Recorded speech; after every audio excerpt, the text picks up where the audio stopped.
Well, greetings and salutations, everybody. Welcome to the best damn movie-related show on the planet Earth, the John Campea Show, coming from right here on our YouTube channel. I am, of course, your host, coming to you from my hometown of Hamilton, Ontario, at the Campea Ranch. John Campea. I'm joined by Jonathan Voico. Jonathan, how you doing today? Hello, everybody. Just surviving the squall in Los Angeles. Yeah, you guys are apparently getting a whole bunch of rain. It's raining sideways right now. It's raining sideways. Oh, my. Don't get that in LA very much. I don't mind that I'm missing that. Robert Meyer Burnett is out today. He's off in Seattle attending to some family business. He will be back tomorrow. So we're looking forward to having Rob back. But most importantly, you guys are here. Thank you so much for being here, making our little show part of your day. And here's how today's show is going to go. We're going to start off by talking about a number of predetermined topics we got lined up for you guys. Then in the second part of the show, we're going to take your comments and questions. If you have a thought, theory, opinion, or question for the show, you can send it in to us 24 hours a day, 7 days a week at our tip link at www.streamelements.com/JohnCampea/tip. And the good news about the tip link is that it's actually good 24 hours a day, 7 days a week. So even if you're listening to our podcast, either on Spotify or Apple Podcasts or your favorite podcasting app of choice, or if you're watching the show a little bit later in the day when we're not live, you can still send in a question anytime to that tip link. And if you send one in when we're not live, let's get around to answering it on the next episode. But by the way, for those of you guys watching the show live today, if you are watching the show as we are streaming this live, we are also going to take your live comments via the super chat. So if you're watching live, you can send one in live there. And again, as long as your tip or super chat, is appropriate to be addressed on our show, we'll address it a little bit later in the episode. By the way, I also want to let you guys know, for those of you who follow us on Spotify, we've just opened a new channel on Spotify. If you guys look for John Campea Breaking News, we've started a Spotify channel that's simply our individual segments. So many of you guys subscribe to us on the podcast feed on Spotify itself, but we're also now going to be putting our individual segment videos up on Spotify. So if you want to find us there, you can find us there. All right, guys. With that down, we got a couple things to cover here today, so let's get things started with this. A brand new trailer this morning dropped for Sam Raimi's brand new film, Send Help, with Dylan O'Brien and good Canadian girl, Rachel McAdams. Of course, from Doctor Strange, and of course, she worked with Sam Raimi in Doctor Strange in the Multiverse of Madness. And they dropped a new trailer for it today. And you know what? I'm a big Sam Raimi fan, not just because of the Spider-Man films, but also like his little horror film that he did a bunch of years ago, Send Me to Hell. Mm-hmm. I don't know how many of you guys watched that. That was a fun, intense little movie. I really enjoyed it a lot. And of course, his Evil Dead days. And of course, he did Doctor Strange, the Multiverse of Madness, a movie that nearly made $1 billion at the box office. Well, now he's got this brand new, did I say Send Me to Hell? Yeah, because people in the live chat are saying "Drag Me to Hell." Me to I meant to say, sorry, yes. if I said "Send Me to Hell," sorry about that. Drag Me to Hell. Yeah, Drag Me. Yeah, I didn't catch that either. It's wonderful. It's absolutely wonderful. But now he dropped this new trailer for Send Help, and it did not go in the direction I thought it was going to go. Look, let me just say this right up front. This trailer is awesome. This trailer is fantastic. First of all, when you get somebody as stunningly gorgeous and beautiful as a Rachel McAdams, to pass her off as kind of a social outcast, weird and awkward, that's a tall order. But this trailer did it. Like, you could sort of see why, a douchebag like a Dylan O'Brien's character would maybe treat her the way he treats her. And the trailer kind of made me buy into that. But then it takes this big left turn, right? Where all of a sudden, because look, I admit, when the trailer started, I thought, oh, you're useless to me as an executive. Here, prove your worth. We got this merger going on. I thought then it was going to be about her killing it and then really showing that she's the best executive to have. And then him saying in the classic 1990s romantic comedy way, there's no problem you have that can't be solved with my penis. And that the two of them would fall in love. That's what I thought from the first 15 seconds of the trailer, right? But then it takes this radical right-hand turn with the plane crash and the waking up and that moment, that scene when he says, listen, you got to listen to me. I'm your boss. And she's like, We're not in the office anymore. I'm like, holy crap. And then that one little haunting thing at the end, when you don't see her, you just hear her voice. I think we should stay here. Like, okay, so here's what it is. Jonathan and I were talking about this before, and he was saying, it's kind of like a cross between Castaway, right, Lord of the Flies, and I'm going to throw another movie in there. Mm-hmm.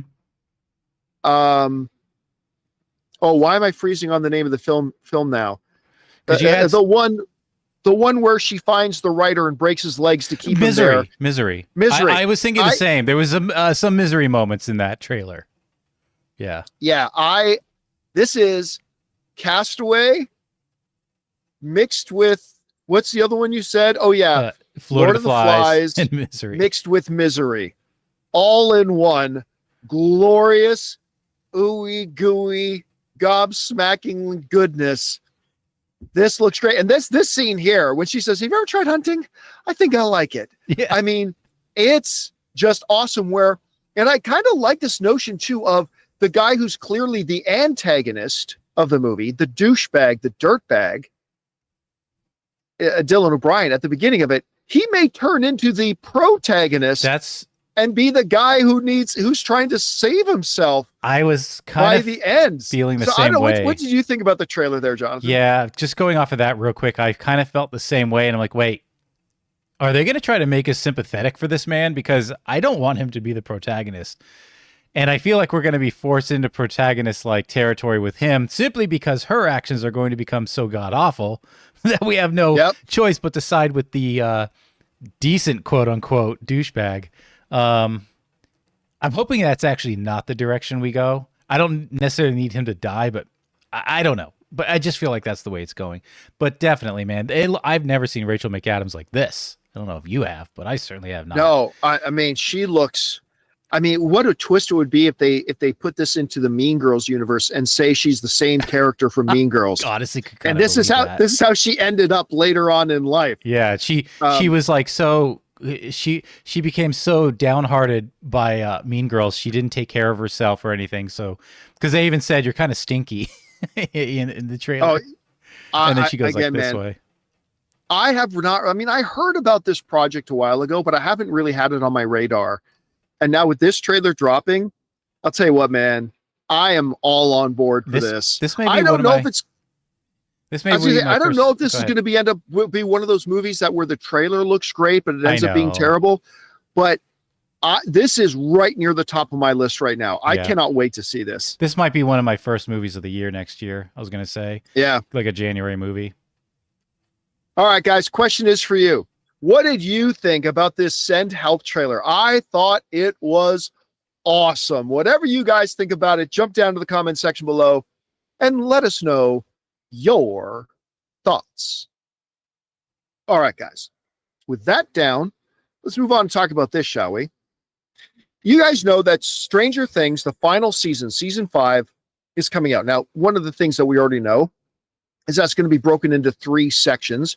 They're going to play the one section of episodes and another section of episodes, and then they're going to play, a little while later, the final episode. Now, if you guys remember, a little while ago, there was a report that came out, a very reliable source, the guys over at Puck News. That's Matt Bellani's outlet.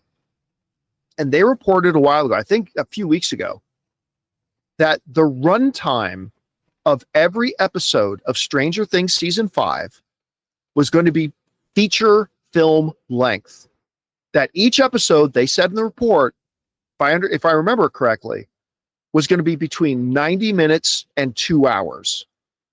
And for people like me, who often gets frustrated with streaming services when they have their premium shows coming out and they run 36 minutes, when I heard that every episode was going to run feature film length, 90 minutes to 2 hours, I was like, oh yeah, bring it on. Because I'm also a fan of the show. I really like the show and this whole notion. And then, these visions, these delusions of grandeur that Stranger Things is going to show them. You make these episodes this long, look at the kind of success it's going to have, and then hopefully other shows and series will pick it up as well. Well, let's not celebrate too soon. Because according to a new report at a deadline, one of the creators of the show, one of the Duffer brothers, posted the run times of the first 4 episodes. And feature film length, they are not. In the words of Saw Gerrera, lies, deception. It is unfortunate. So let's take a look at this, shall we? According to that post from the creator of the show, episode 1 is still a very respectable length. Don't get me wrong. 68 minutes, but that ain't 90 minutes to 2 hours. No. Episode 2, 54 minutes. Again, a respectable length, but not the 90 minutes to 2 hours. Episode 3, 66 minutes. Yet again, a respectable length, That's but what not she the 90 said. minutes to 2 hours length. And then episode 4 is getting really close to that, 83 minutes for episode 4. That's close. Okay, look. Yeah, in a vacuum, if I'm looking at an episodic list of a premium streaming show like Stranger Things, and I'm seeing 68 minutes, 54 minutes, 66 minutes, 83 minutes, I am very, very, very happy. Mm-hmm. Very happy. I think that is great. This is the length that premium shows on streaming services should be, provided they're not little situational comedies. Then that's fine. If something like a Shrinking is 29 minutes, 38 minutes, that's fine. But you're talking about these dramatic, high event level kind of streaming shows like a Stranger Things. But damn it, Jonathan, Yeah. it's just that We were given. and again, Puck is not Gus's gas station No. movie reviews.fart. Puck is a serious outlet now. And when that report came out that we were going to get between 90 minutes to 2 hours per episode, They broke my tiny mouth- crust. yeah, my mouth started watering. And now I am very disappointed. Now, look, I'll say this. I would much rather find out now that the episodes are not actually 90 minutes to 2 hours than say sitting down Right. to watch Stranger Things, popping on the first episode and then having it ending and like, wait a minute, this should be at least 27 more minutes. Yeah. Like, what's going on? Like, I'm glad we know this now to kind of set expectations. And you know what? That's probably why the Duffers put this out. It's probably because of that, because they didn't want people watching and all of a sudden go, wait a minute, where's the next half hour? Where's the Right. next whatever, right? So that's probably why they got on social media themselves to put that out. So I'm very disappointed about it.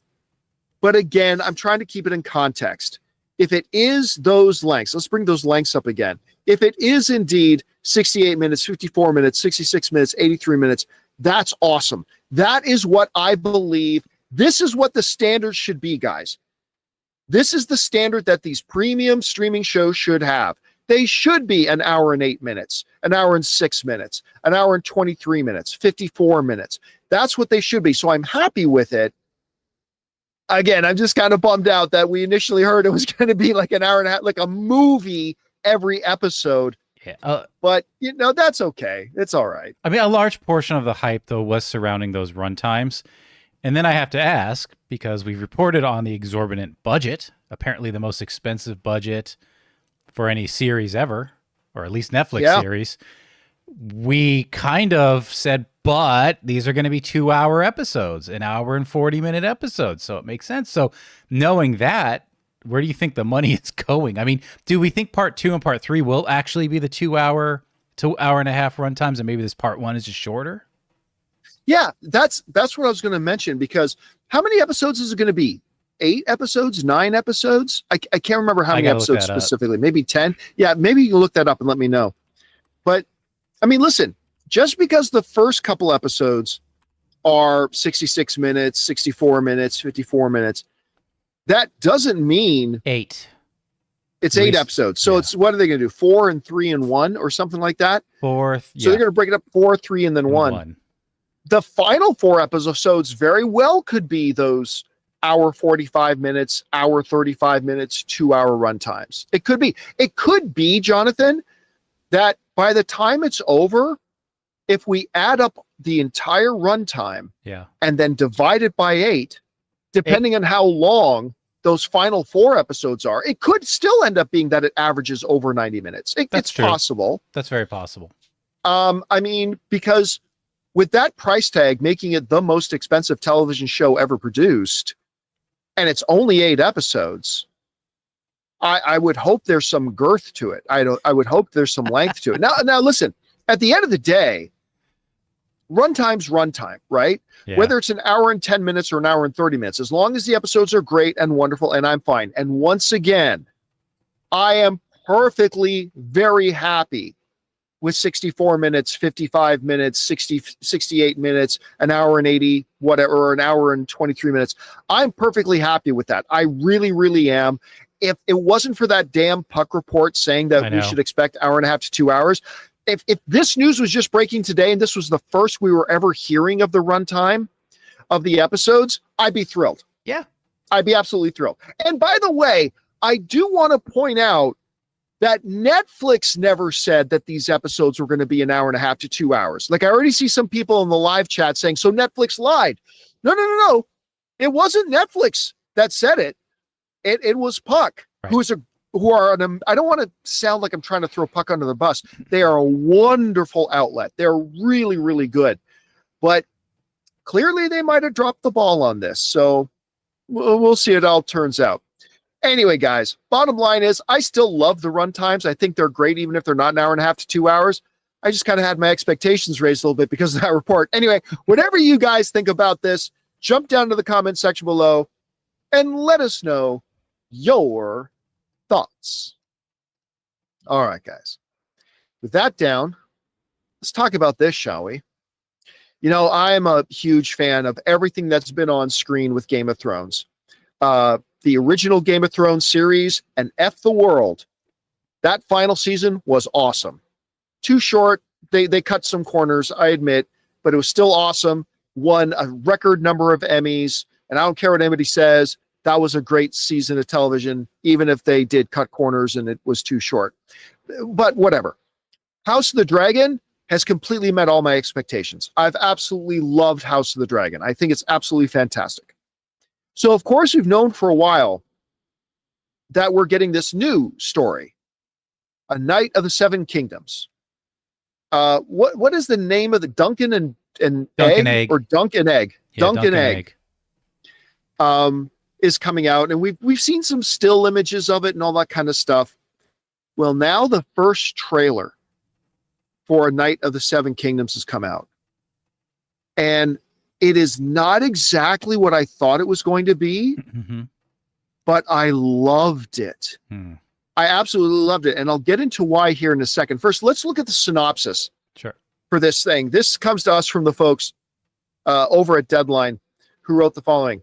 This is the synopsis for A Knight of the Seven Kingdoms.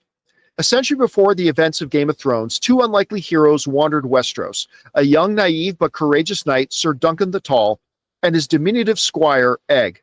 Set in an age when the Targaryen line still holds the Iron Throne and the last dragon has not yet passed from living memory. Great destinies, powerful foes, and dangerous exploits all await these improbable and incomparable friends.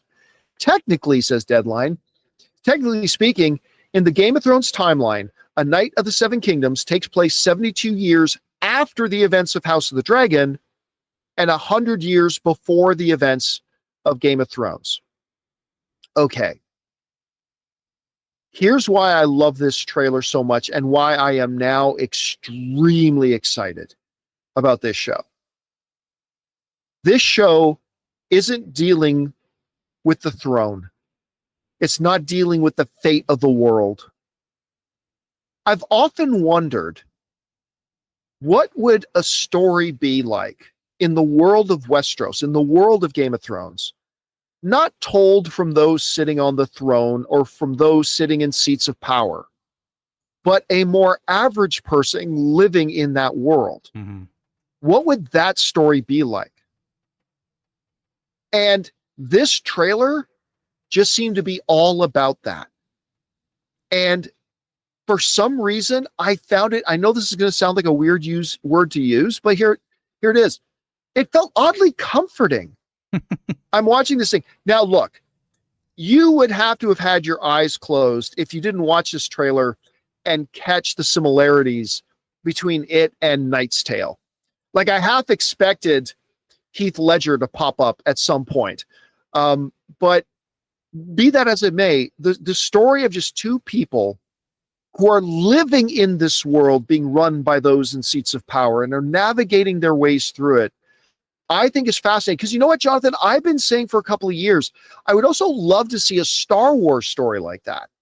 I would love to see a Star Wars story. And I guess you could argue that Mandalorian is a little bit like that, except it elevates to the level of the Jedi. Seeing, the Jedi and Luke Skywalker showing up. But still, I've said for a long time, I'd love to see a story set in the Star Wars universe told from the perspective of somebody who just lives there. What's going on with their lives? What's an adventure for them?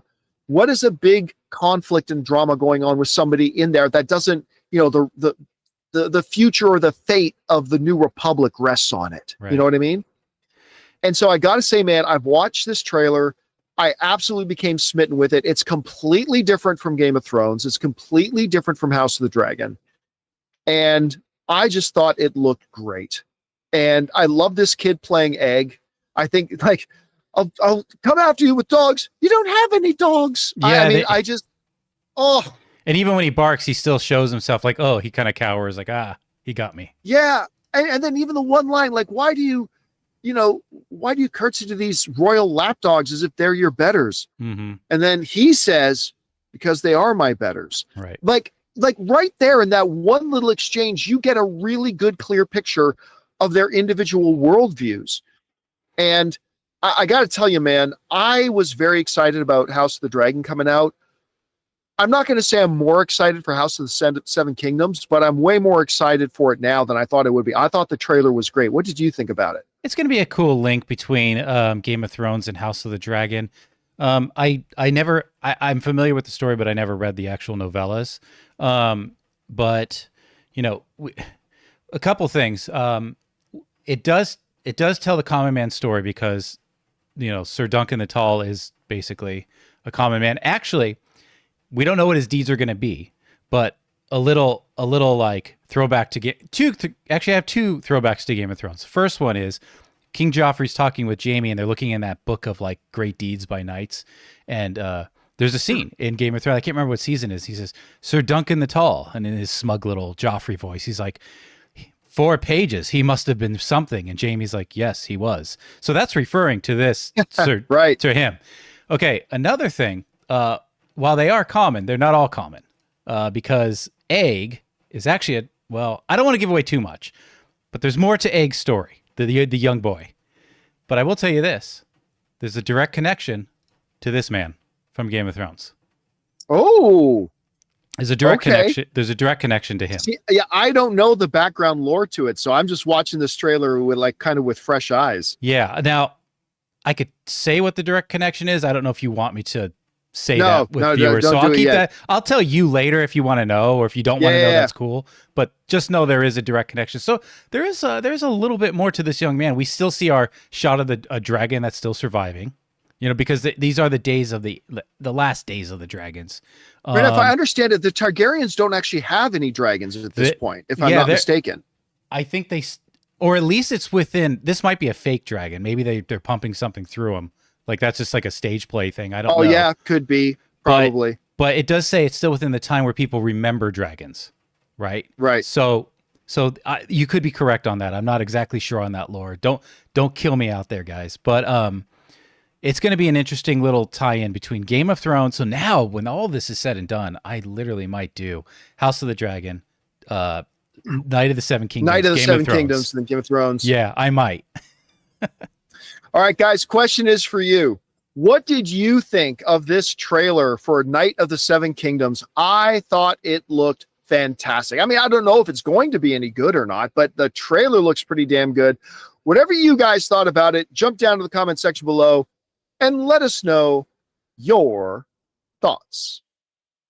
All right, guys.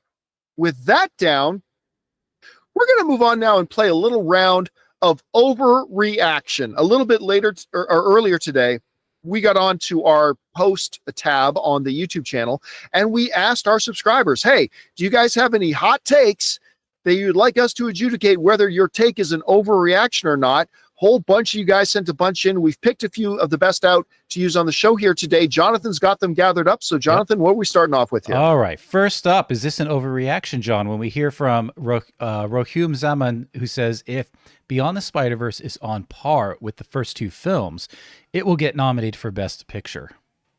That is not an overreaction. First of all, both of the first two films should have been nominated for Best Picture. I mean, I'll stand on that. And it's not just because I'm a fanboy of those two. They very much should have been nominated for Best Picture. I'm not saying they should have won or anything like that, but both of them should have been nominated. The Academy has shown a pattern over the years, particularly with trilogies, that they like to reward the third.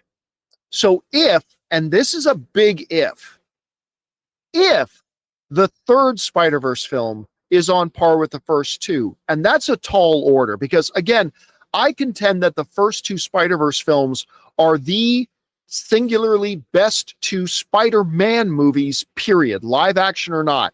Those are the two best Spider-Man movies ever made. Mm-hmm. And if the third one can come out and be on par with those, I believe the Academy is going to go, it's the third one, man. And it's that good. We've got to acknowledge it. And again, we live in an era where, there are 10 nominees for Best Picture, 10. So I really do believe that if it's on par, and that's a big if, but if it is, I don't believe it's an overreaction to say it'll get nominated for Best Picture. Mean, we know it's what's next. Yeah, we know it's a shoo-in for at least animated, but animated for sure. Yeah, 100%. All right, John, is this an overreaction when we hear from I'm Cheesecake? You know what? I know how you feel. The first Avengers Doomsday trailer will not be the #1 viewed trailer of all time online because so many people will have already seen it in theaters during Avatar, Fire, and Ash. But just quickly, spicy memes in the live chat is saying, shame it didn't happen for Godfather 3. Godfather 3 did get nominated for Best Picture. Anyway, just throwing that out there. That is an overreaction for a couple of reasons. Number one is, how many people do you think are going to go see Avatar, Fire, and Ash on opening weekend? Because let's put it this way. Let's say Fire and Ash had a $200 million opening weekend. That means maybe 20 million people saw it. And you're saying, even if we accept that out of the 20 million people who go see it, and by the way, Avatar, Fire, and Ash won't make $200 million opening weekend. You want to know why? Look at the other two Avatar films. They never start fast. The two Avatar films do not start fast. They don't break opening weekend box office records. Yeah. They come out and then they stay and stay and stay and then become record-setting box office films, but they don't start massive. But let's, for argument's sake, say that Avatar has a $200 million opening weekend. And so let's generously say that equals 20 million people seeing it. Well, 20 million people is not going to make or break whether Endgame sets any trailer records or not, because you're then assuming that every single one of those 20 million people who go to Avatar, Fire, and Ash and see the first teaser for Endgame, none of them are going to be interested in watching it when it drops online. And that is simply lunacy. Of course, people who see it for the first time in front of Avatar, Fire, and Ash, most people are going to then tune back in on YouTube when it drops on there to watch it again. So first of all, you're not even talking about that many people in the first place when comparing it to overall number of views that trailers are going to get. And then you're assuming that even if it was that bigger number, that none of them would then watch it again. So yeah, listen, I'm not sitting here saying that Doomsday is going to set the record. I'm not saying that it is. But if it doesn't, it's certainly not going to be because it played first in front of Avatar, Fire, and Ash. So I'm going to say that is an overreaction. All right. What's next? All right. We're 1-1. So is this an overreaction when we hear from Matan Vils, who says Avatar, Fire, and Ash will not have the biggest opening of the Avatar franchise? I'm actually going to say that's an overreaction. Now, here's the funny thing. I don't believe Avatar, Fire, and Ash is going to be the biggest film in the franchise overall. I don't. I've been on record. I don't think it makes $2 billion. I hope I'm wrong, but I just don't think it will. Fewer people go to the movies today than they did when the last one came out. And that, yeah. But the movie going trend, more and more and more over the past 10 years or so, every year that passes, more and more and more, movies are becoming front end heavy. More and more people are going to see movies earlier and earlier. And Jonathan, maybe you can look up for me what the opening weekend box office was for Avatar: The Way of Water. I don't think it was much over 100 million. Oh, no, it was. I already looked it up. It's 134. So it's 134. See, that's not much over 100 million. No. So it's 134, right? Which is a big opening weekend, but it's not like the 300 million or whatever Avengers did, Avengers Endgame did. Yeah. So I think that even though I don't think Avatar Fire and Ash will make as much money as, say, the first Avatar or maybe even the second Avatar, I really do expect its opening weekend to be bigger simply because that is the trend of the movie-going audience, is to see films earlier and earlier now. So I don't think it makes 200 million, like I was saying earlier. I don't think it'll make $200 million opening weekend. But I think despite the fact that it's not going to be the biggest film of the franchise overall, I really do expect it to be the biggest opening weekend that it has so far. So we'll find out. All right. What's next? Next up, is this an overreaction when we hear from Priv Kim, who says, in 5 to 10 years, the Harry Potter TV series will replace the movies as a visual representation of the books for most people. This may surprise you, but I'm going to say that's not an overreaction. And I agree. Yeah, I'm not saying that's definitely what's going to happen. I'm not saying that's definitely what's going to happen, but it's certainly not an overreaction to say that. Because you and I can sit here and say, whatever, the show has no chance of being as good as the movies. I'm sorry, do you have a crystal ball that you can see into the future? This is HBO that's making these. This is the same company that made Sopranos and made Game of Thrones and made like the greatest television ever of all time. But that's not even what it's about. Mm-hmm. The reality is, those Harry Potter movies are now quite old. They're surprisingly old. Even the last one's going on 15 years. Yeah. And so we are now going to get, if HBO does its HBO thing and make excellence, is which they always seem to do, then you're going to get an entire new generation of people that are coming up with this much more in-depth version of Harry Potter. Because remember, instead of just a quick 2-hour and 10-minute movie per book, they're getting a full season per book. They're going to get far deeper into the lore of Hogwarts. They're going to get far deeper into all the different characters. And that's a big if, I admit that, it's a big if, but if HBO does its HBO thing and does it with the kind of excellence it will, then I would not be surprised at all if in 6 years, when people talk Harry Potter, they're not instantly thinking of Daniel Radcliffe. They might be thinking of these new kids. So I honestly don't think it's an overreaction. Very good. Next up, we've got, is this an overreaction? We've got Declan, who says, after the success of Wicked Part 2, Universal will do more Oz spin-offs and even remake Wizard of Oz. Massive overreaction. And there's a couple of reasons why. Number one, Universal hasn't made any spin-offs. They made a version of the stage play of Wicked. Right. And Wicked was not just some random thing. Wicked, even though I never went to go see it, my wife went to go see it like 3 times. Wicked was a global stage phenomenon and a musical phenomenon. Like it shook the world. It's not some random, let's just do a spinoff of Wizard of Oz. It wasn't some random thing. This thing was a global stage phenomena. And so Universal got the movie rights to do that. So don't expect Universal just to do spinoffs, because don't forget this either. Wicked is not a spinoff of Wizard of Oz. It's almost an Elseworld thing of Wizard of Oz. But more importantly, you asked, should we expect to see Universal do a remake of Wizard of Oz? They can't. Wizard of Oz belongs to Warner Brothers. Warner Brothers owns the rights to the original Wizard of Oz movie. Now, some of you may then understandably ask, well, wait a minute. if Warner Brothers owns the rights to Wizard of Oz, the original film, how does Wicked exist? Here's how it exists. The original novel, The Wizard of Oz, is now public domain. You can make a movie of the novel. You can even make a derivative of the original novel, and you don't have to worry about copyright. But what you cannot do is tread on anything that the original Wizard of Oz movie did that wasn't in the book. And there's a lot in that original Wizard of Oz movie that is not in the book. Yeah. Like the ruby red slippers, just for example, not in the book. No. There's a lot of things that the movie did originally that wasn't part of the book.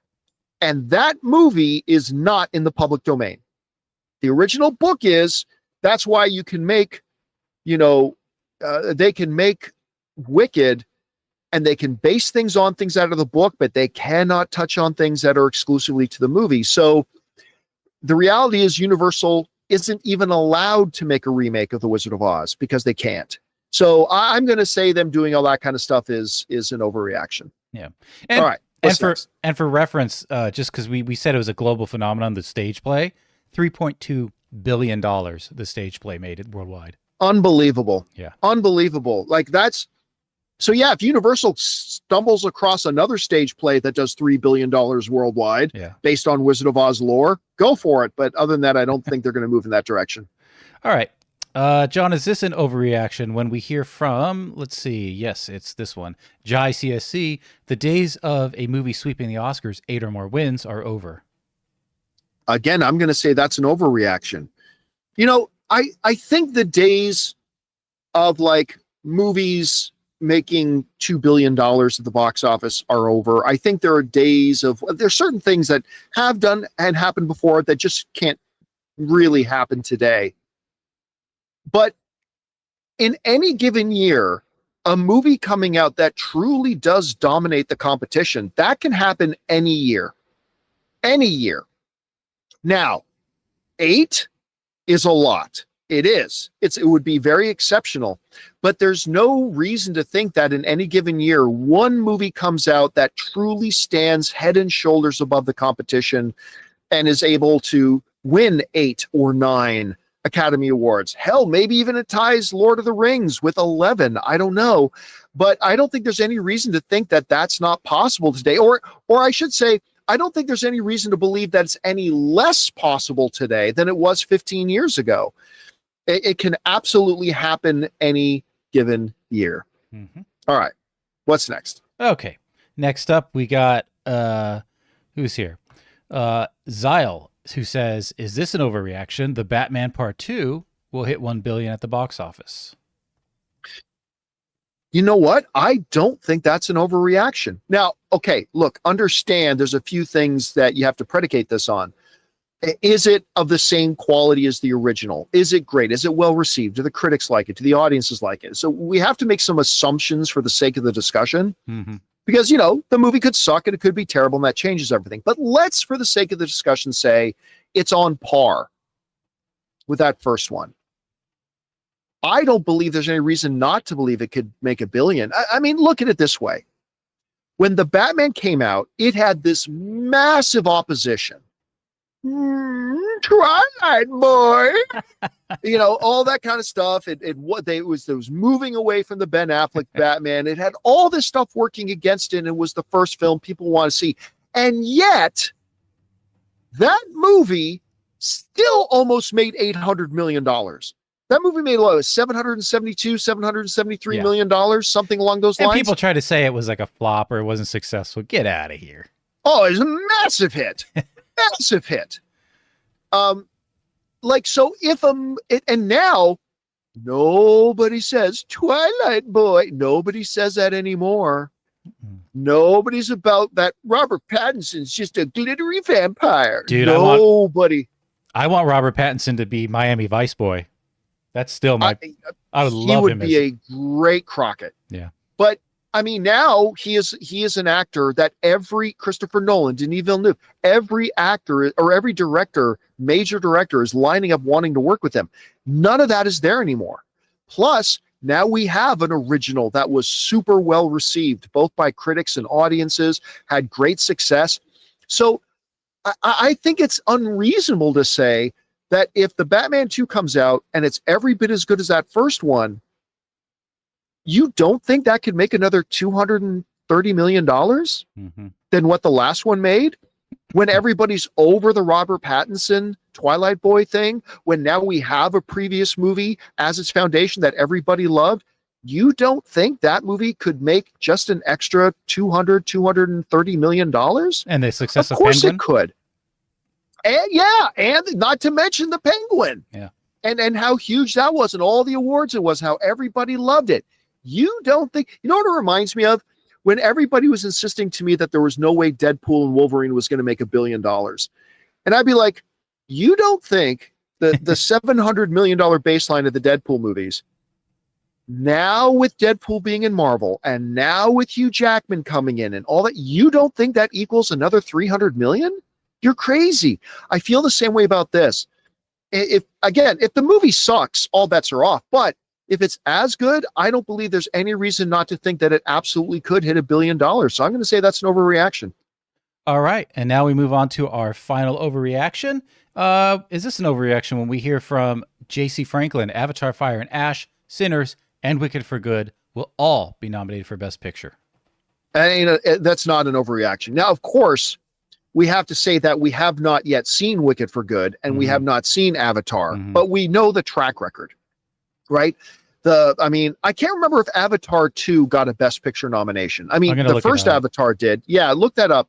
I can't remember if it did or not, but we know the first Avatar did. We know the first Wicked did. I mean, as Rob would often say, never bet against Jimmy C. Good Canadian kid, James Cameron, never bet against him. People in the live chat are saying that they believe it did. It was. So the first one did, the second one did, the first one of Wicked for Good did. I don't think there's any reason to believe that we shouldn't expect that from those as well. Sinners is clearly getting a Best Picture nomination. And the reality is, granted, we're only in October, but I have not yet seen a large list of films that are going to be contending for those 10 Best Picture spots, and the fact that we have 10 Best Picture spots. So now, is it a guarantee? Absolutely not. But is it safe to kind of assume at this point that we're going to see Avatar and Wicked and Sinners be in that list of 10 that get Best Picture? I don't think it's an overreaction to think that at all. I mean, no ironclad guarantees, but I don't think that's an overreaction one bit. And all right, guys, that will wrap up today's little session of overreaction. Thank you so much to everybody who sent in your hot takes. We appreciate them very much. Keep your guys' eyes open on the community and post tab for when we put out a call for more. And maybe you'll see your hot take on our next session of overreaction. All right. With that down, guys, let's move on to this. We've been talking for a while now that Paramount was apparently looking to purchase and buy Warner Brothers. And, we haven't heard a lot since. We just heard that they were putting together a bid and they wanted to buy Warner Brothers in its entirety. Well, according to Bloomberg, over this past weekend, they did make an offer. And the offer was for $20 a share. If I'm not mistaken, I think currently the shares of Warner Brothers are at about $13, I think. They might have gone up a little bit. I'll look it up. Now, I did some quick math. With Paramount's offer, what's that? As of now, because it had a huge spike today, it's up to 18. But, okay, so probably because of this news. That's as a reaction, yes. Yes.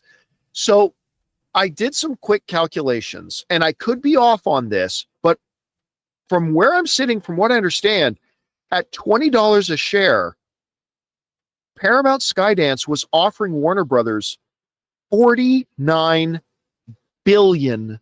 $49 billion. That is more than what Disney originally offered to buy Fox for. So keep that was a good offer. But according to Bloomberg, David Zaslav and the leadership of Warner Brothers said, thanks, but no thanks. Bye, Felicia. And they kindly showed them the door and kicked them out. And now one might think, why, if their share price was at like 13, 14, even today, $18, why would they turn down an offer at $20 a share at almost $50 billion? Why on earth would you turn that down? And I want to propose 4 different reasons why they may have turned this down. And any one of them would be totally legitimate, and it could be a combination of several of them. Here's why Warner Brothers turned the offer down. Number 1, Warner Brothers believes that Paramount is willing to pay more. Who was it that said, never take the first offer, right? If Paramount is coming out and offering $49 billion, then they're probably thinking, they're probably willing to do $62 billion. And so the first possibility of why Warner Brothers turned down the offer is simply they just believe that Paramount is actually willing to pay more. That's just their first offer. The second reason is this. Warner Brothers is waiting for another player to come in and start a bidding war a la Disney, Fox, Comcast. Let's go back to my full screen here. For those of you who don't remember, before Disney bought Fox, they announced to the world, we're going to buy Fox. We've got to deal with them. I believe, correct me if I'm wrong, guys. I'm just pulling this out of the air, but I think it was somewhere around $40 billion that Disney was offering, somewhere in the neighborhood of $40 billion, and Fox was going to take it. Oh, but wait a minute. Along comes Comcast and says, well, wait a minute here. You have to take competing offers. And we might want Fox. And so then they put in an offer that was bigger than the $40 billion. It looks like it's 52 billion. 52, okay. Yeah. So along comes Comcast, and they put in a bid that's more. So Disney counterbids again, which is more. Then Comcast countered again. And then at the end of the day, I believe the final number, again, I haven't looked this up, but I believe, was it, I'm going to say 78. Was it 78? 71.3. 71.3. So I knew it was in the 70s. Yeah. In other words, Comcast forced Disney to spend $20 billion more than they originally intended to. I still think they laughed their asses off over Comcast, because just between you and me, I've said this before, I don't think Comcast ever intended to buy Fox. I don't think they ever intended to buy Fox. I think they, honestly, personally, my own opinion, I think they just wanted to screw Disney and force Disney to pay $20 billion more than they wanted to. Anyway, that's the history. I think it is very feasible here that David Zaslav and the ownership and the executive and the board of Warner Brothers Discovery is probably sitting back going, you know, if Paramount's willing to pay us $49 billion, I bet you one of these other players is willing to swoop in and offer us, I don't know, $57 billion. And then Paramount will have to come in and offer $61 billion. So I think they're counting on and betting on that by letting this information be out there. And by the way, I have no doubt the people that leaked this information to Bloomberg absolutely was Warner Brothers. I completely believe Warner Brothers is the one that leaked this, because they want it out there. They want to see if they can duplicate what happened with Disney trying to buy Fox. All right. So that's the second reason. First one, they just think Paramount might be willing to offer more. Second one, they want to see if another player comes in and creates a Disney, Fox, Comcast situation. Third one, Warner Brothers believes that they can be successful splitting the company into 2 separate entities and operating that way. Remember, guys, that just a little while ago, we talked about the fact that Warner Brothers was splitting itself into 2 companies. Generally speaking, we were going to get the Warner Brothers studio side. That was going to be Warner Brothers Pictures, and it was going to be HBO Max and all that kind of stuff. And then on the other side is all the cable networks and all that other stuff, right? They believe they had a plan that if they separate themselves, they can function and be more successful. And while I do not believe in number three, I don't think number three is the reason here. I think that is a possibility. They may just simply straight up believe that, oh, yeah, we have a plan and we're going to split into two companies and we think we're going to be successful this way and we want to play it out. Again, I don't think that's the option, but it is an option. I wanted to make sure I presented it here. Then there's the fourth option. And the fourth option is interesting. The fourth potential reason why Warner Brothers said no to Paramount is that Warner Brothers believes they can get more money by splitting their company in two and then selling each piece individually. It's like saying, I don't know, I could sell you this backpack for $50 with everything that's in it. Or I could sell you the backpack for $30 and I could sell you the wireless mics that are in there for also $30 and get $60. So I could get $50 for selling you the whole thing. But I believe if I split it up and sell it separately, I can get more money. I think that's quite possibly one of the lines of thought that the folks at Warner Brothers have. Because think about it. You know what Netflix isn't interested in at all? Cruise lines. Yeah. You know what Netflix, or you know what Amazon Prime is not interested in at all? Theme parks. You know what, some of these other players, like, they don't really care about the stuff that Warner Brothers has with their cable networks. No. Netflix, when they're looking at Warner Brothers, now I was using like theme parks and cruise lines. That's, if they were looking at Disney, but that's the comparison to Warner Brothers. Warner Brothers has their studio and HBO Max. That's the thing that some of these potential bidders would be interested in.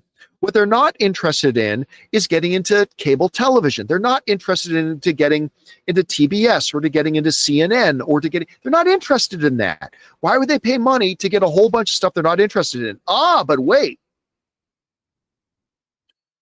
Warner Brothers first splits the company in two and then has this entity, Warner Brothers Studios and HBO Max, to sell as its own thing.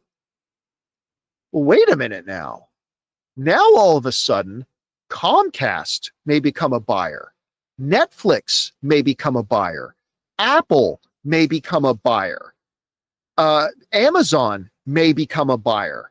Because they may not have been interested in the whole package with all the cable stuff and everything. That's not what they're looking to get into. But, oh, wait a minute. You've split the company and now we're just bidding on this one thing? Right. That could get a lot more people interested and raise that price a lot more. And then they can sell off the cable networks side of it too for whatever it is. And that'll just be gravy on top of it. So again, why would Warner Brothers turn down this near $50 billion offer from Paramount? Well, I think the options are all pretty valid. Warner Brothers believes Paramount's willing to pay more, or Warner Brothers is just waiting for another player to come in and create a bidding war, or Warner Brothers believes they can just be successful following their current plan of dividing up the company, or they believe in following through with their plan to divide the company and then selling each individual piece and making more money overall by attracting more interested parties and driving up the price for both. And instead of making 50, they can make 80 billion if they sell the two pieces individually. So, yeah, that's it. Now, I see somebody in the live chat saying, or Warner Brothers doesn't plan to sell at all. Guys, they're a publicly traded corporation. You have to accept the right deal, because you have a fiduciary responsibility to your shareholders. Somebody comes along, somebody comes along and offers $100 billion. Literally, David Zaslav and some of his board would go to jail if they robbed their shareholders of that money. Yeah. So, I mean, everything's for sale. In the corporate world, everything's for sale. In the words of the great Ted DiBiase, everybody's got a price for the $1 million man, as he would used to do. Yeah, exactly. So yeah, I think this is fascinating. I think this is far from over. I think they are going to make Paramount, at the end of the day, I think Paramount still is the one that's going to end up owning Warner Brothers, but I don't think it's going to be in the near future. And I think it's going to be for a lot more money than what they're thinking. And I do think we're going to see other players get involved here. So I think this is all kind of fascinating. I'm a little at this. I really, really do. I'm a little trepidation. I mean, I know that they're the number one suitor. Let's face it. I'm a little trepidatious because they only just acquired Paramount. And although they've announced plans, we haven't seen their great success put into action. And now they're looking to spread into yet another massive and a massively successful studio like Warner Brothers. It's one thing to pick up the scraps of what Paramount was. Not that they weren't putting out great stuff, but they weren't doing great financially. It's one thing to say we can fix this and build it up, but now they want to move so quickly into Warner Brothers. I just feel like this is very quick, and it could be disastrous for both studios. It could be. I mean, 100% it could, but I would be remiss if I didn't also point out that it has the potential, yes, to be a disaster for both studios, but it has some real potential upside too. And Paramount is a brand new company, man. This is a brand new thing. And I've been very impressed with some of the moves they've been making over there. Again, they're just moves. We're not going to see for another year and a half or 2 years what the result is going to be on screens. Right? We're still a year and a half to 2 years away from finding out what the real on-screen effect is going to be. We'll see. Yeah. But the potential is absolutely there. Look, they're not my first choice, Paramount. I'm just saying I think they'll be the ones that end up getting it. But it's going to be really interesting to see how that all turns out. Anyway, guys, question is for you. What do you think about this? Paramount made an offer, but it wasn't one they couldn't refuse because Warner Brothers turned it down. Why'd they turn it down? I've offered you some options. What do you think? Do you think there's another possibility? Whatever you guys think, jump down to the comment section below and let us know your thoughts. All right, guys. With that all down, it's time for us to move on to the main part of our show, which is, of course, taking your live comments and questions. But before we do, we're going to take a quick moment and thank a couple of sponsors of today's episode of the John Campea Show, our friends at Mando and Zapier. We want to take a second to thank a sponsor of today's video, Mando. All right, guys, listen, fall's here, football season, yard work, those long work days, and yeah, that means sweat. But here's the thing, staying fresh doesn't have to be a battle. You guys know I've been using Mando, that's Mando, and this stuff actually works. Now, I've been telling you guys about Mando for a while now, and when I first started using it, I wasn't sure what to expect, but Mando totally surprised me. It's not just a nice scent, it stops odor before it starts. And the sweat control, on point. I can go through a full show day, go hit the gym, and I'll still be dry. And I love that it pulls double duty with one stick that handles both odor and sweat. No reapplying, no nonsense. And it's long-lasting, lasting up to 72 hours. So here's the deal. Mando's got a starter pack that's perfect if you're new. You get their solid stick, the cream tube, 2 free extras like mini body wash or deodorant wipes, and free shipping. And right now, you can get 20% off site-wide when you use my code CAMPEA at shopmando.com. Again, that's shopmando, shopmando.com, code CAMPEA for 20% off plus free shipping. So do yourself a favor and stay fresh this fall. Control body odor anywhere with Mando. It's not magic, it's science.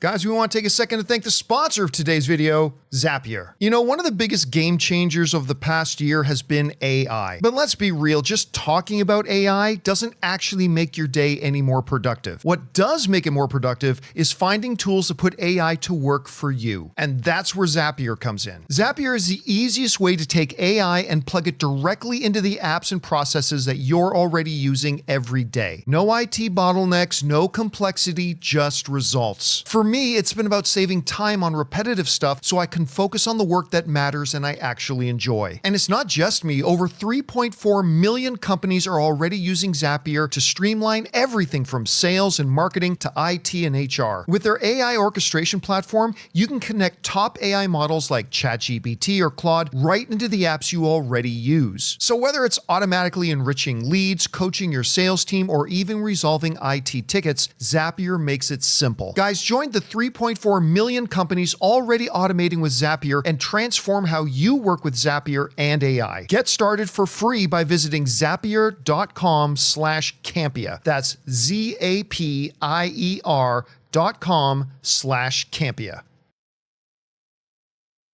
And thank you to our friends both at Mando and Zapier for sponsoring today's episode of the John Campea Show.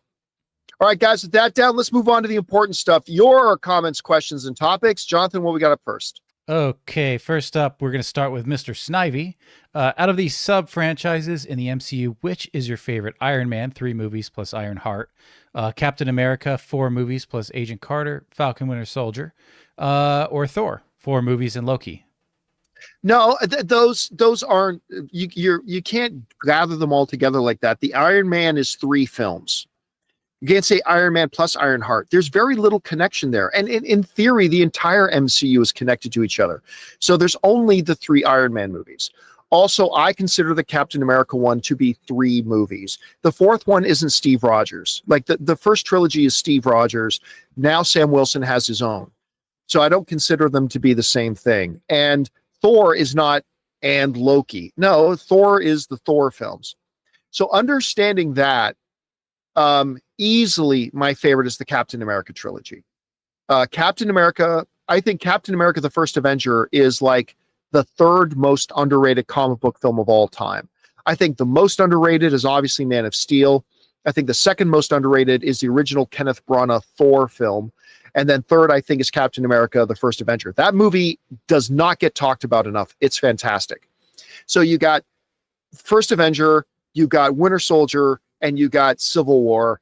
That, to me, is the best sub-franchise within the MCU. So I'm going to say that one. All right. All right, what's next? Next up, we've got Foxy Nelson, finale, says, with so many people disappointed in the finale of Peacemaker, could this hurt the box office for Superman 2? No. Even lose some viewers from upcoming DC projects. No, that's ridiculous. Listen, the season was fantastic. Peacemaker season 2 was absolutely fantastic. The numbers show it. The audience ratings show it. The critic ratings show it. The rating ratings show it. It was absolutely fantastic. And I, like most people, really didn't like the finale. That was 1 episode out of 7. Again, I brought this up the other day, Jonathan, but I'll say it again. The only difference is, like, everybody forgets or conveniently forgets that Mandalorian season 2, everybody looks back on it and says, oh, Mandalorian season 2 is great. When Mandalorian season 2 was airing, I was having to defend it every week because everybody's like, this season of Mandalorian sucks. This season of Mandalorian sucks. I'm like, what are you talking about? This season is really good. What are you guys talking about? And then Luke Skywalker shows up at the end. And then everybody's like, oh, now it's awesome. Now it's fantastic. Yeah. Peacemaker has been amazing. Absolutely. It has been. Peacemaker season 2 was amazing. And yeah, I think they botched the finale. I do. It felt more like a big long post-credit scene than it did like a real full episode. So I didn't like the last episode, but I loved 7 other episodes. So I will take that any day of the week. So no, I mean, people listen, I made an entire video about why I didn't like the finale of Peacemaker season 2, right? I laid out all the things that I think was wrong with it and why I didn't like it. And I found the finale disappointing, but that was 1 episode. It was 1 fucking episode. It's ridiculous. This notion. Oh my God! No, it's not. Don't be silly. It's not. All right. What's next? Twilight Boy says. Twilight Boy. I'm really not crazy about Gunn planning to resolve Peacemaker's cliffhanger in future movies and shows. I'd rather we just get season 3. I've preached this, but general audiences don't want us to have to watch shows to keep up with other shows and movies. Yeah, that was the way they left Chris Peacemaker off in Peacemaker season 2 is but one of the long laundry list of things that I didn't like about the finale. And yes, absolutely, that raises the eyebrow about, is this going to mean people have to watch Peacemaker if they're going to be able to understand whatever movie he pops up in? And I really don't think that's going to be the case. Listen, in every movie, the hero comes across somebody. What are you doing in that cupboard? Heroes come across characters all the time. It's just that there wasn't a TV show before it that showed us how that character got to that place where they met the hero. If they do follow up with Peacemaker being in Salvation, being in that alternate dimension, they're really, I have a feeling the way they're going to manage it is just that whatever character finds him there, and you don't need to know the entire, just like whenever, for example, Captain America, Winter Soldier. Steve is out for his run, and he runs into Sam Wilson. And you know what? When he runs into Sam Wilson, none of us went, well, wait, we need a TV series that shows us how this Sam Wilson guy, everything that happened in his life that led up to the point that he happened to be running in the same place that Captain America was running, and the two of them meet. No, he didn't. Steve just met him. For whatever reason, with all of his background, Sam was there that day. So, like, somebody in a future movie can just come across Chris being in there and say, what are you doing here? The government dick knobs put me in here.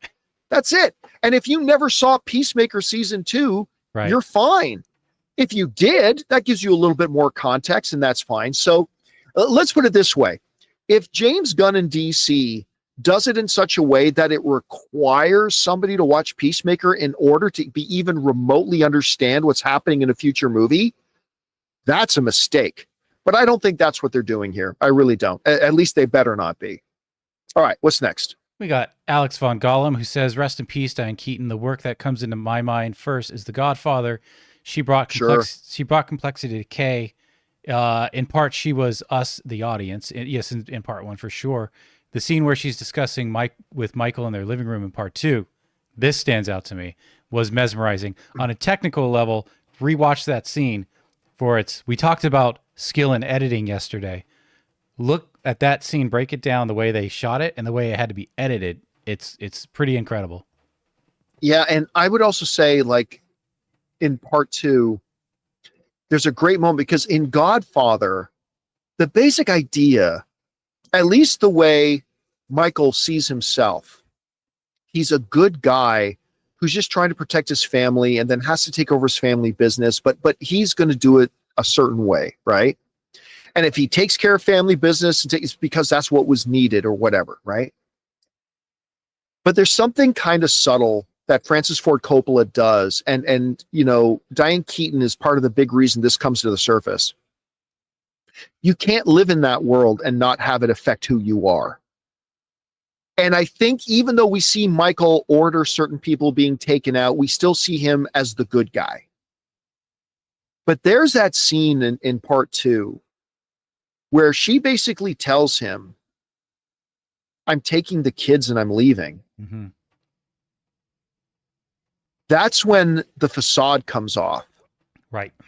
He's a bad man now. Mm-hmm. The way he responds to her and he threatens her, he's not a good guy anymore. Right. He's not just a guy doing the best he can, or no. He becomes a bad person that he then later struggles with and tries to overcome later on in the. Yeah. It looks like we froze up there with you, John. 1 second here, because I am still rolling. You guys can hear and see me correctly, right? Because I have a good connection. I'll see if I can. Yeah, I'm back. Now, sorry about that. Now you're back. Yeah, we're good. We're good. Had a quick freeze there. Sorry about that. But I mean, if Diane Keaton doesn't play that a certain way to be the juxtaposition in the mirror that Michael Corleone's actions are reflecting off of, then the power of that scene doesn't play. Correct. Yeah. And Diane Keaton was one of the big reasons. Again, I will still always think of her as something's got to give. But I mean, obviously her work in The Godfather, all-time great. And man, she's going to be missed. Yep. All right, what's next? Speaking of some more Diane Keaton, Joel says underrated Diane Keaton movie, Marvin's Room, also starring Meryl Streep and young Leonardo DiCaprio. She was nominated for that as well. Yeah, that's one of her 4 Best Actress nominations came from that. And yeah, you're right, man. That's probably one of her most unsung ones. It's hard to say she was underrated in it when she got an Academy Award nomination for it, but you're right. Nobody today talks about that movie, and that is absolutely one of her greats. Okay. All right, what's next? We got Isabel, who says, I know John is a fan of Jared Leto, but I do genuinely think he was a big part of the movie bombing. Everyone I talked to that I knew about the movie, even in real life, said they skipped it because of Leto. Nonsense. Absolute nonsense. Then explain why. I mean, he wasn't in Tron Legacy. Why did that underperform? Listen, I said from day one when they announced a new Tron movie, I said, what's the point? Like, what's the point? There's not an audience out there for Tron, and Tron Legacy wasn't all that good. I mean, if you enjoyed Tron Legacy, awesome. I'm just saying, for me, I did not. I didn't think it was that good, and it didn't perform particularly well. There's no reason to believe that moving fast forward now to today, that was going to make any difference. And sure enough, it made $33.5 million in its opening weekend.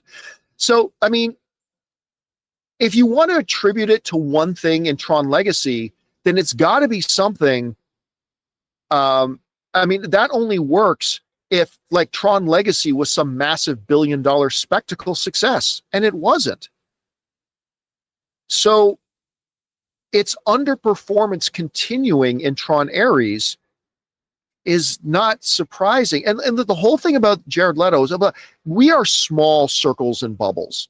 We are small circles and bubbles. I live in a very small circle and bubble. We all do. We all live in but we think that the people in our circle and bubble reflects the world, the greater world around us. And it really doesn't most of the time. Mm-hmm.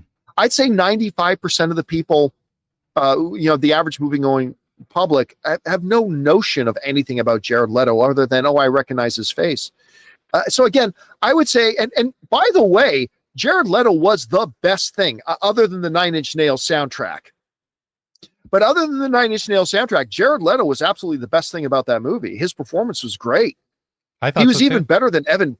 Yeah, he was even better than Evan Peters. He was better than Gillian Anderson. Yeah. And Evan Peters, Jonathan, I think you and I both think Evan Peters is great and Gillian Anderson is great. That came down to direction and writing. Yeah. Yeah, they didn't. Yeah, they did not bring it, or they weren't directed right in this movie. But Jared Leto did. He did bring it, and so no, I don't believe for 1 second that had anything to do with it. Because otherwise, I would have been predicting great success for this movie, and I never was. From before I even knew Jared Leto was going to be attached to it, I thought, why are you making another Tron movie? This cannot be successful.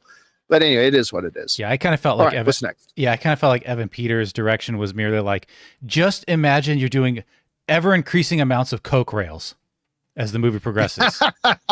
He's like, okay. That is exactly how we acted in it too. Yeah. All right, what's next? Connell says, hey, Mr. Campea, agree with you. The Peacemaker finale felt random. When my brother and I watched the episode, we were so confused by the ending. I was even confused by the beginning, honestly. We fully thought the happy montage with Checkmate, etc., was a dream sequence because of how different it felt. Again, it was so random. Yeah. There had not once been any conversation in the movie about let's all make our own thing. There was that one scene where Hardcourt got the cyborg girl, to come and talk to ads, and okay, that's there, but we weren't even privy to the conversation. And all of a sudden, they're using vigilantes' money to start up a new thing, and the government doesn't have anything to say about it. You don't need any licensing for this. And oh, by the way, this guy who's wanted for high crimes against the nation with having an interdimensional portal is just out on again. It was so random. It was so out of nowhere. It was so unestablished. And they did it during a musical montage. So they couldn't even give any narrative oomph to it. So yeah, that was one of the many strange things about the episode. All right, what's next? Salty Dalty. Hey guys, I'm very happy with the DCU so far, but I think a real showing for how the DCU can last will be Supergirl. I'm excited to see a movie not directed by Gunn, only to see how it will fit. Also, do you see yourself making it up to Minnesota? I think Supergirl is going to be a very good kind of canary in the coal mine test for where DC is. I mean, I don't expect it to make $700 or $800 million. I think that's unreasonable to think it would make that. But Can it make 500 million? Can it make 600 million? Can it get into that neighborhood? And I think, man, we're also going to have I think, wait a minute, does Lanterns come out before Supergirl? I can't remember. I always forget the release whatever. order. I'll look I always forget that. But I mean, how much support a derivative character like Supergirl gets? Yeah, Lanterns will be out first. Okay, so hopefully Lanterns will also build up, hype and everything for Supergirl. But how Supergirl does, if Supergirl can come in and make $500 million, that will be very, very good for DC. If Supergirl makes like Flash money, if it makes like $230 million, that could be problematic. But yeah, I do believe, I think it'll do well, but I think that Supergirl movie is going to be a really nice test for us to kind of gauge where the DCU is at in relation to its popularity with the fandom. All right, what's next? We got Josh, who says, I can't wait for the fan meetup on Wednesday. That'll be tomorrow. I recently found out my girlfriend's aunt and uncle are fans of yours too. Oh, neat. Yeah, we're seeing them in a few weeks, and hopefully I could get you to sign something for them. It will make their year. Thank you so much. Yeah, Wednesday night, tomorrow night, we're going to be in the Chicago area in South Barrington for the movie meetup. And yeah, the way the movie meetups work is simple. I just tell people what movie theater and what movie I'm going to. And then if you live in the area, you can buy tickets to that movie too and go to it. And then afterwards, I hang out outside the theater and I meet everybody, take pictures, sign. If you want me to sign stuff, I'll sign stuff, whatever. And I think that theater is sold out. Mm-hmm. I think the South Barrington one is going to be our biggest one yet. So I'm really excited to get out there. We've got one tonight in my home city of Hamilton, and then tomorrow Chicago, and the next night we're going to be in Indianapolis. All right, what's next? We got Brandon Salad. Hey crew, are you caught up with Gen V? Took me a bit to finally watch season 2. Wow, this show continues to fire on all cylinders. Absolutely fantastic. I'm not even close. Yeah, I'm still behind. I watched the first 3 episodes of season 2. Really strong start, but I have not caught up since then. And even last night, sorry, but I had Toronto Blue Jays trying to get to the World Series and the Buffalo Bills were playing and whatever. So I am not caught up. I'm 3 episodes in, but I will get caught up soon. But I like the start that it's off to very much. All right, what's next? Anonymous. I'm not sure season 2 was, ever really about Peacemaker wanting to be a hero. Yes, he says that at one point, but I think it's clear it's more about him seeking love and validation from others, which he gets and accepts at the end from his friends. No, they very clearly said that's what it was about. They clearly said it was about, him trying to be something more, him wanting to be a hero, him wanting the whole notion about him trying to find acceptance as friends. That was season 1. And he found all that in season 1. They established the 11th Street Kids. He found his people in season 1. There were other things for him to go through here too, but they clearly set this up in everything they marketed and everything they said. It was all about him always wanting to be more. I don't want to be a joke anymore. All I've ever wanted is to be a hero. That was now going to be his journey. To just be I want to find love and acceptance. Well, that was the whole 11th Street Kids subplot of season 1, and they already did that. So yeah, I would say I would still say for me, that's the most unsatisfying thing about it. But again, that's just me. It doesn't affect everybody the same way, but it affected me a lot.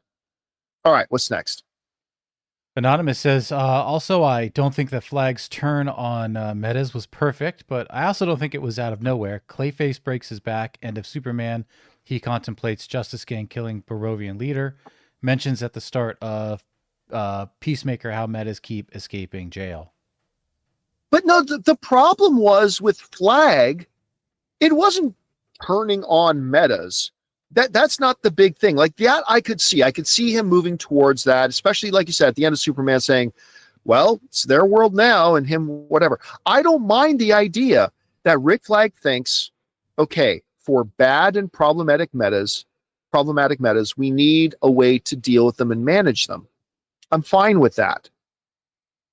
But Rick Flag went from a heroic, heart on his sleeve, no nonsense character to an evil villain just like that. Suddenly Rick Flag is is he cares so little that he's sending his own men and personnel and people into these alternate dimensions to get slaughtered and murdered. And while they're getting slaughtered and murdered, he's popping champagne and partying it up with Lex Luthor's guys. That was a radical departure for the character. An absolute radical departure for the character. The whole notion of, I think we should find a solution for holding problematic metas. That's not a big jump. That in and of itself is not a big jump.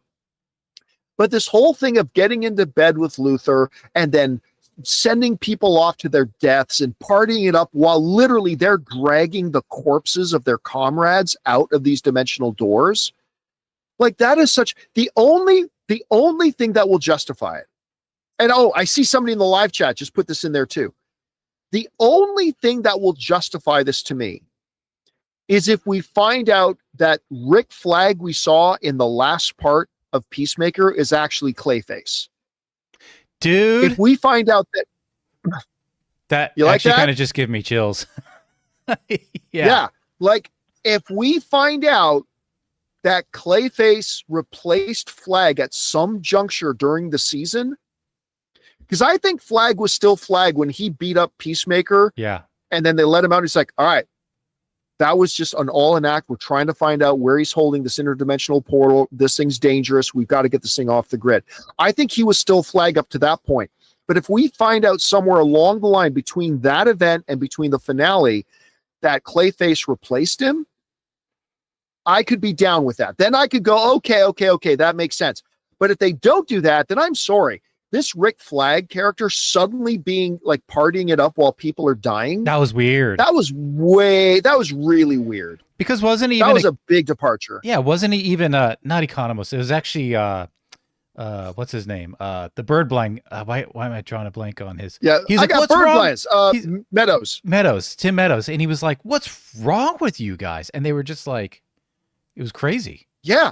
And like literally, I still remember that one shot. They literally dragged this guy who had his face ripped off and everything. And meanwhile, over there, they're just partying it up and drinking and stuff like this. Like, that's not the Rick Flag that we've gotten to know through Creature Commandos, Superman, and the first part of Peacemaker season 2. This is a total departure. So I don't know. We'll see. Okay. All right. What's next? We got Australian Jedi regarding WBD rejecting Paramount buyout offer. My guess is Zaslav's plan for now is to wait until he splits the company before accepting any offers to buy the studio, and streaming half of the company will be mostly debt-free and high value. Thoughts? We kind of covered that, but yeah. Yeah, I mean, again, yes, that is one of the options that I threw out there. And again, if they wait until they split the company, then suddenly there will be a lot more potential buyers for just the studio side that may not be interested in putting in a bid if it also comes along with all those, cable networks. Right. So that is one of the possibilities. Again, we covered that a little bit earlier. Mm-hmm. All right, what's next? Brian says, hey, crew, thoughts on the DC Absolute Universe so far? I'm obsessed with everything so far. Well, that's a pretty broad, honestly, yeah, I haven't read any of the DC Absolute Universe. I've been keeping up with it a little bit because of Comics Explained videos. Oh, yeah. I've been watching like Rob's videos and keeping up with it there. And it sounds amazing. It sounds actually really solid so far. But at some point, I've got a calendar date kind of circled where I'm going to have some time to actually sit down and actually read some of these comics that I'm watching Comics Explained talk about so much. I love that channel. Next? Yeah, Comics Explained is so great for that stuff. Yeah, I love what they do over there. Yeah. He's so good. He's so good at what he does. Yep. Matan. Do you think the Hollywood studios should try doing online presentations for announcements like how video game companies do?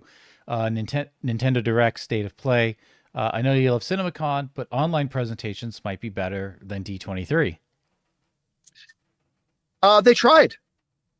They did Warner Brothers DC Fandom, and that didn't work. Yeah. So listen, I think every once in a while they can do one that would be kind of fun, but honestly, they're really not that needed. And quite frankly, they get much more splash doing it the way they're doing it. So no, I don't think they should follow the video game format at all. It's a different audience. So no, D23 again, I think is a waste. D23 sucks. So I have no interest in D23. Although I gotta say, their presentation part of D23 this past year was actually a big improvement before. I still think D23 is kind of a waste, but no, I don't think they should go just to the online presentation route. They tried it with DC Fandom, and it really, there's a reason they haven't done it again, because it just didn't quite work for it. All right, what's next? Okay. Last of the tips here. Sarah says, sadly, Drew Struzman, who had hand drew all of the iconic movie posters we know and love, passed away yesterday. Can't even pick a favorite poster because they're all incredible. You're right. We were just talking about this. I can pick a favorite. Yeah, Jonathan and I were talking before the show started. To me, when talking about my all-time favorite posters, there are two. One is the Shawshank Redemption poster of the overhead shot of Andy Dufresne on his knees in the rain. That to me is like one of the most brilliant posters ever made. So that's one. The other that I have right up there with it is Drew Struzan's interpretation of the special edition Star Wars posters, New Hope, Empire, Return of the Jedi. That collection of 3 posters, along with the Shawshank Redemption poster, those are my all-time favorite posters. And it was really sad to hear about his passing on that. He was an incredible talent. He never made a movie in his life, but man, has he had an influence on the world of movies through his posters. He was a storyteller, because he told stories through his posters. Yeah, he really did. He with one single image, he would tell stories, and he was the best. I don't have any hesitation saying he was the best, whoever did it. All right, let's jump over to the live chats that people have sent in, shall we? Yep. So starting with, I got to line this up. Robert, where are you? Okay, Robert. If they do bring Iron Man and Cap back after Secret Wars, thinking they'll most likely recast them, which is fine with me. What other characters do you think will be recast after Secret Wars? Oh, well, Kevin Feige did talk about the fact that he is open to the idea of recasting. He said they've done it. Every other movie franchises have done it. You can do it. I think at some point they probably recast Thor. I really do. I think at some point they recast Thor. At some point, Chris Hemsworth is going to say, okay, I've done this enough. So I think that'll happen. I don't see them recasting Hawkeye. I don't see them bringing back Natasha, Black Widow. But I also don't think we're going to see him recasted in Secret Wars. I mean, I could be wrong about that. I'm not willing to put $5 on that because the possibility does exist. But I suspect they won't do that. But it's going to be interesting to see how they proceed after this. All right, what's next? Amin, who says, thoughts on the new Wonder Man trailer? Underwhelmed. Yeah. Listen, I got so excited when I found out both Yahya Abdul-Mateen and Sir Ben Kingsley were going to be in it, because I love Ben Kingsley's. I love his character in the MCU. I love him. I thought he was great in Shang-Chi. I love that character. And bringing in a guy of the caliber of Yahya Abdul-Mateen is awesome. I need to see more. I'm not going to pretend that I thought that trailer wowed me. It didn't wow me, but I mean, it's interesting. It's interesting, but I'll reserve judgment till I get to see a little bit more. All right. All right. What's next? Lex says, over under 25%. If we get a checkmate show, somebody like Harley Quinn and or Bloodsport joins as the new protagonist, left by Chris's absence. You're not going to get Margot Robbie into a TV show. That's not going to happen. Again and again, they may recast, so that's possible too. And you're not going to get Idris Elba in for a series. He's not going to come in for that. So I don't think that's going to happen at all. I do think a Checkmate series could be something that's on the books. They could do that moving forward, but I'll be honest with you, I don't even think they're going to do a Checkmate series. So we'll wait and see. Yeah, well, all right, what's next? Pablo says, in my opinion, Peacemaker was unsatisfying because Chris shifted from being super depressed to being super happy and dancing because Emilia liked him back. Felt rushed. It felt very rushed. It was insanely rushed. And it's not because they did it in one episode. You can do it in one episode. It's because they did it in 1 minute. They did it in 1 minute. And he literally had to watch. Now listen, yeah. That conversation he has with Ads, like when Ads gives him that speech, that was a good speech. But yeah, everything about that episode was just so random and so, oh, now we're doing this, and now this is happening, and now this is happening. And it's just like, that's not how the entire series felt, but it kind of fell apart there at the end. Very much so. All right, what's next? Got Arturo who says, no, Hank done. I'm all caught up on Dexter. Why doesn't Harrison reach out to Astor and Cody? If I knew I had a brother and sister out there, I'd want to see them. I can't even remember where they left them off. It's been so long ago. But I mean, number one, I have a lot of things that come up in my life. There are things that come up in my life that are happening, and I got to deal with things. And in the middle of them, I don't think, man, I got to reach out to Rob and Heather and Sandy. Like, it just never comes up.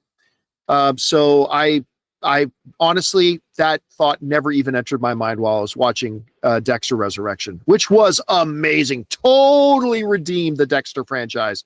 But that thought never once crossed my mind. There would be no reason at any point that he would. So yeah, that's not something I ever thought about. All right, what's next? Arturo says, hi, John. I was wondering, with the floppening of the smashing machine, it got me thinking that if the blame is on the lack of interest of sports combat genre, for example, Iron Claw and Queen of the Ring. No, I don't think so. I just think, listen, the reality is A24 movies, historically, there have been a couple of exceptions, but historically, they're not big box office movies. They're more artistic kind of films and stuff like that. I think one of the big problems with that movie was that it never really kind of understood who its audience was or ever identified who their audience was. And again, their marketing campaign was, look, everybody, look how different Dwayne Johnson looks. People don't know the true story. People don't even know who the guy the true story is based on. Mm-hmm. I think there's a lot of things to do with it, but I don't think an inherent lack of, because if that was the case, nobody would have seen the Creed movies.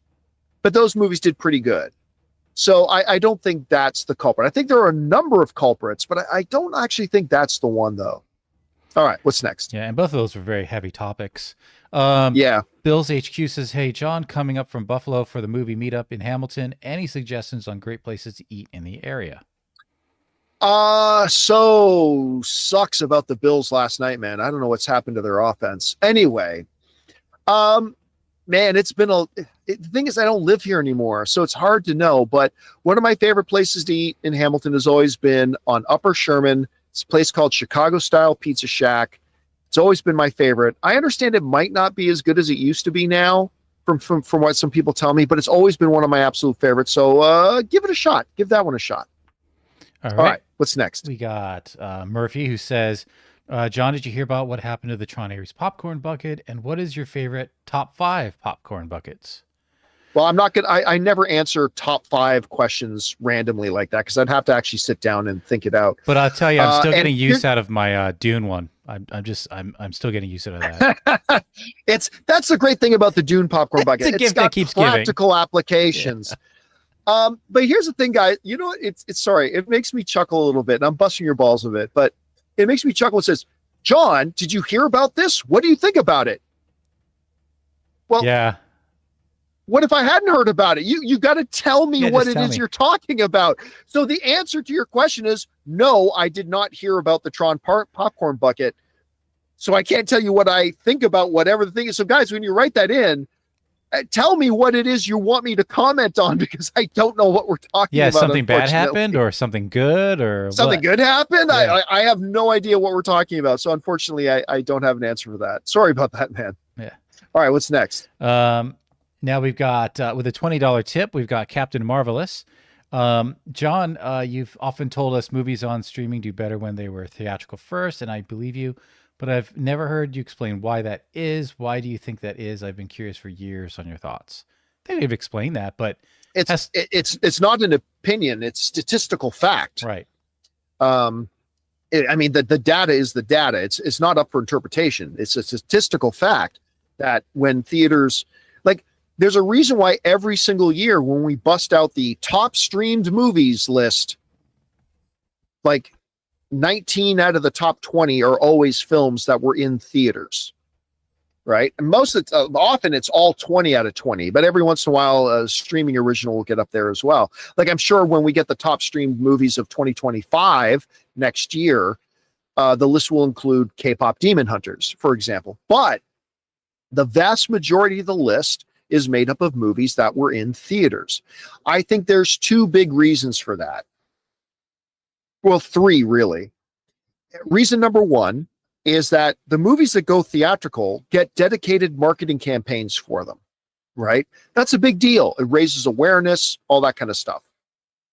Number two, perception. And I don't care how much you want to deny it, it's a fact. Fair or unfair, when movies hit theaters, in a lot of people's minds, they are then real movies. Again, that may be unfair. That may be totally unfair, but it is the perception. It's the subliminal impact and imprint that it makes on people's minds. When a movie is in theaters, that's a real movie. That's something to watch. That's something to see. The third reason that I think you usually always see that movies that have been in theaters do better on streaming than streaming original movies is because it's actually had people see it before it goes to streaming. People see the movie, they like the movie. For example, we finally have F1 is coming to streaming. Finally, it's going to be hitting Apple Plus. There's a lot of people who are going to tune in to watch it on Apple Plus because they saw it in theater and loved it. On top of that, those people who saw it and loved it talked about how much they loved it to other people. And maybe they didn't get a chance. Those people didn't get a chance to see it in theaters. But now when it's coming out on Apple TV Plus, they're going to be, it's like, well, Jimmy was talking about this movie, couldn't shut up about this movie. Now it's going to be on Apple TV. All right, now I'll check it out. So I think those are the three main reasons why. And why, when streamers put a movie out in theaters first, it does better on streaming than if they had just dropped it on streaming without a theatrical release first. Listen, there will always be exceptions to this. In anything like that, there are always exceptions. But the general proof of the data is that that's the way it works out. All right, what's next? Next up, we've got JCSC. Is there a horror movie or any movie where you struggle to like anyone in it? For me, it's Don't Breathe with Stephen Lang. I hated everyone in it. That's a perfect example. I mean, I loved the movie. I really did. I loved the movie, but I didn't like anybody in it. Right. It's like, and that it is hard to like a movie. It's very rare that you like a movie where you literally didn't like anybody in the movie. Don't Breathe is one of them. I'm trying to think if there's, do you have one, Jonathan? I'm having a hard time thinking of one. I'd really have to think about that. I'm sure there is, specifically horror, he's saying. So then I really have to think about it. Where I don't. Yeah, but Don't Breathe is a great example of that one, though. Yeah. Oh. All right. Oh. What's that? The Strangers. But you liked the movie? Oh, well, we also have to like it. Well, I don't like it because I don't like anyone in it. I think, I could think of a bunch of movies where I didn't like anybody in it, but I'm trying to think of movies that I didn't like anyone in it, but I still like the movie. And Don't Breathe is the only one that's coming to mind. I'm sure there must be one or two others, but those are the only ones that's coming to mind. All right. All right. What's next? We got Umong, who says, hey, John, if DCU becomes successful, do you think James Gunn is going to be creative head of DCU for a while, like Feige, or he will leave shortly, passing it to someone else to do the other creative things? Well, I mean, DC, look, the reality is we can call it. The DCU is successful. Superman was a great launch. Peacemaker ratings went way up. They're already successful.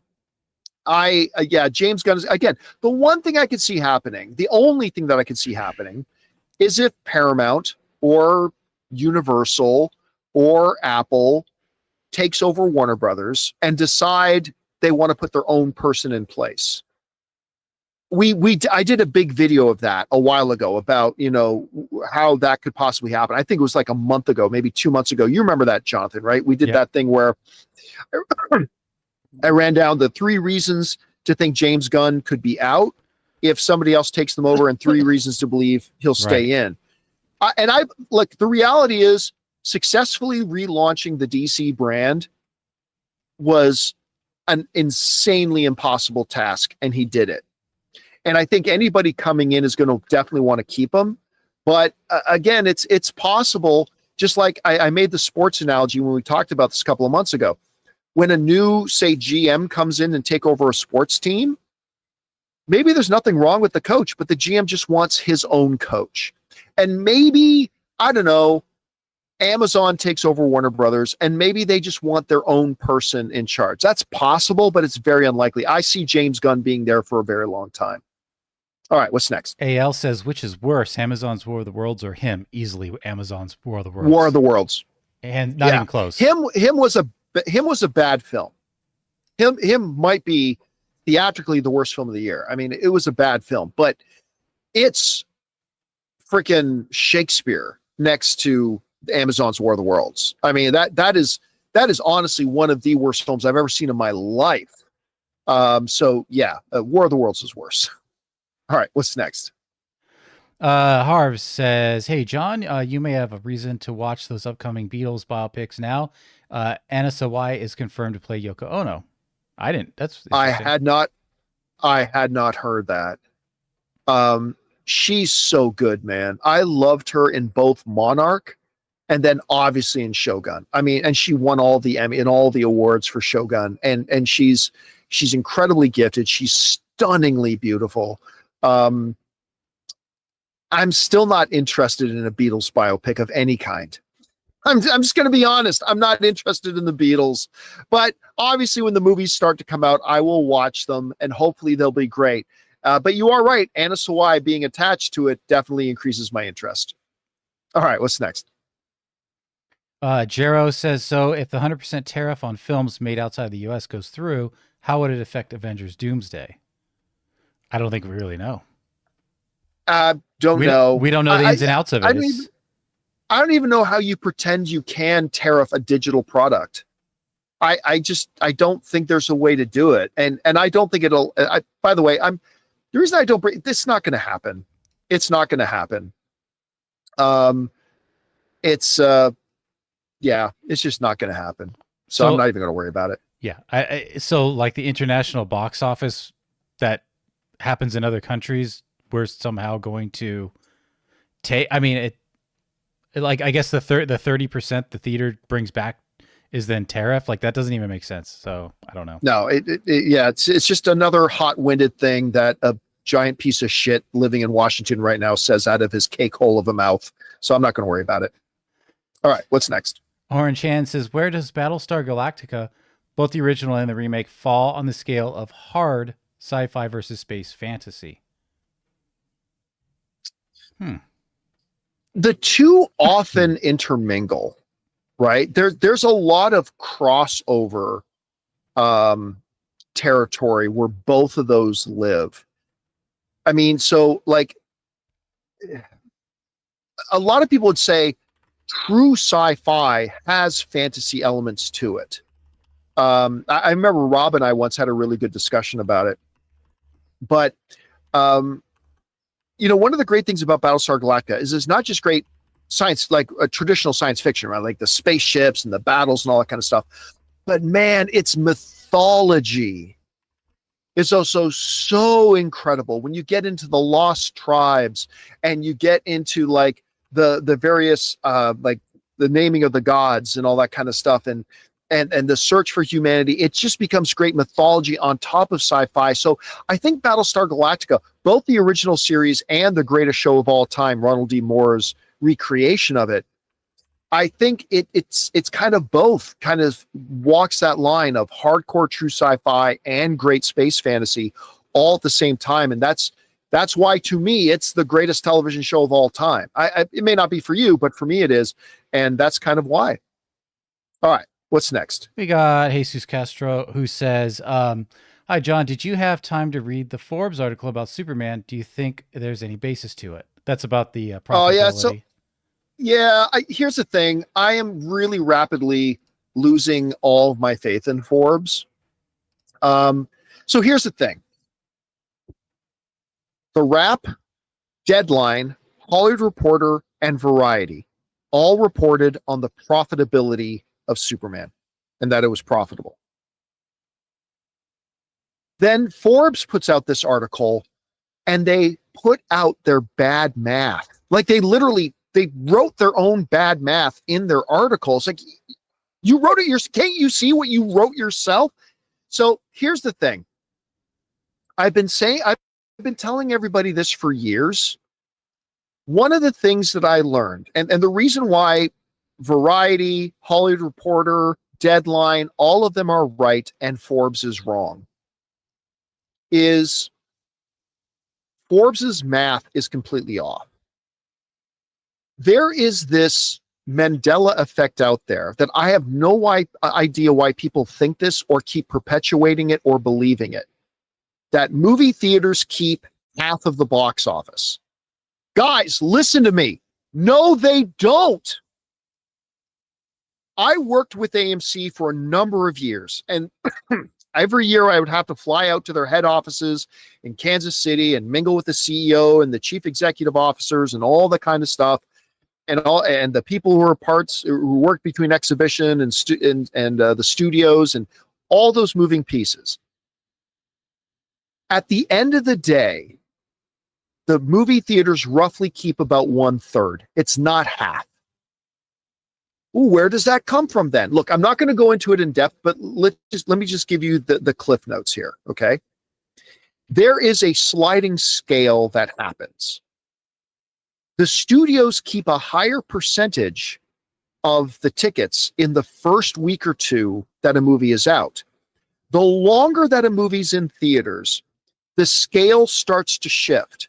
So in weeks 3 and weeks 4 and weeks 5, and in some movies' cases, week 6, the longer a movie stays in theaters, and it differs from film to film. I'm oversimplifying this. Admittedly, I'm oversimplifying this, but the longer a film goes, generally speaking, the more and more of the tickets revenue the theaters keep. Like in week 1, the theaters may keep 15%. But by week 4 or 5, they may keep 50%. So at some point, yes, the movie theaters get to keep 50%. But when you actually add it all up, because the most of the box office that movies make is in the first week or two. And that's when the studios keep their biggest chunk. So by the time it's all said and done, the way the executives at AMC laid it out to me, and again, if you have a problem with this, take it up with the executives at AMC, because this is what they told me and how they laid it out and showed me how it worked. When it's all said and done, it roughly works out to that the theaters keep about 1/3.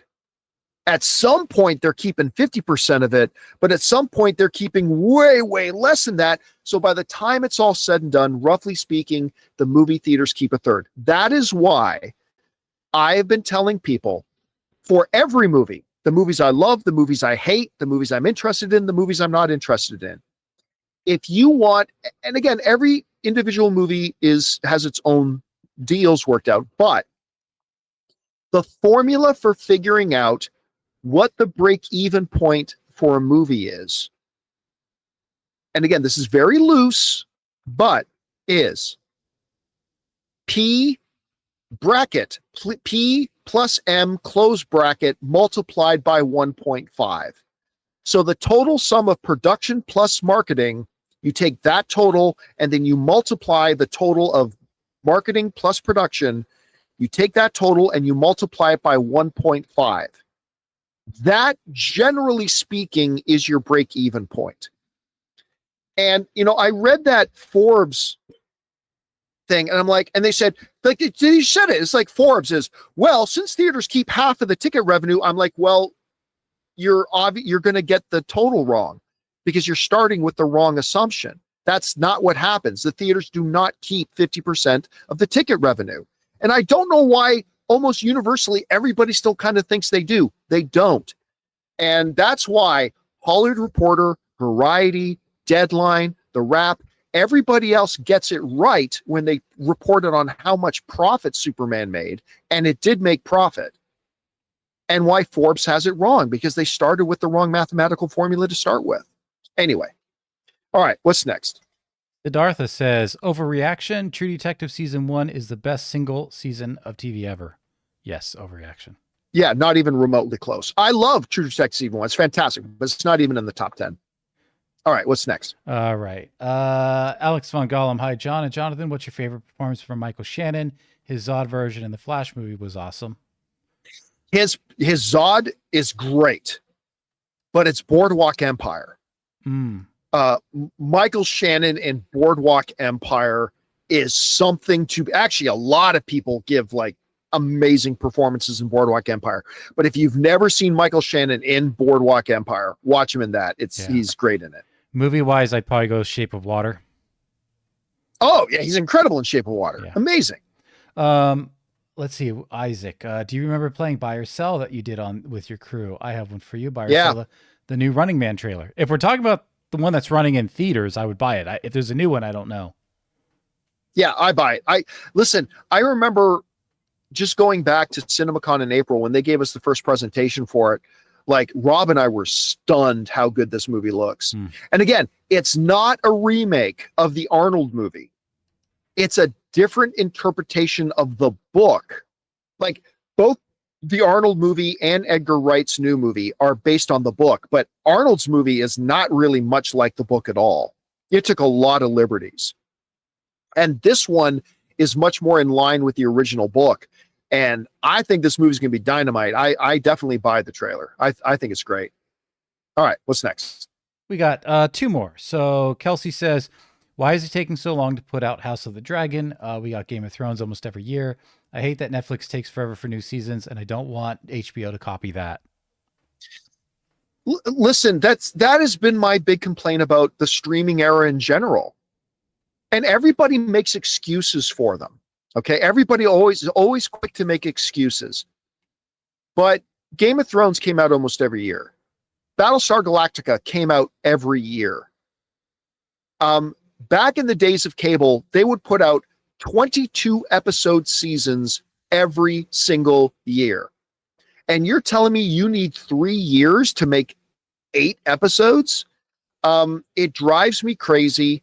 There's a lot of other things that go into it, but that has been one of my biggest problems. Not just, I mean, hell, it took us 3 years to get a new season of Severance. And it really should not. I mean, we've got The Pit is saving everybody, because The Pit just won all the Emmys. And guess what? It's got a new season coming out in a couple of months. And it was like, 16 episodes, 15 episodes? And they've got a new season coming out. Now, granted, that's a little bit of an easier show to shoot. Granted, but still, if they could make Battlestar Galactica every season in the era that it had, when it was much harder to do all those effects and everything like that, there's no excuse. It really drives me crazy, not just for House of the Dragon, but for every streaming show. It drives me nuts. All right, last question of the day. Neftali says, if the live action adaptation of Moana is unsuccessful, will they abandon the Tangled movie? No way. No, you're talking about situations that have dozens of samples to draw from.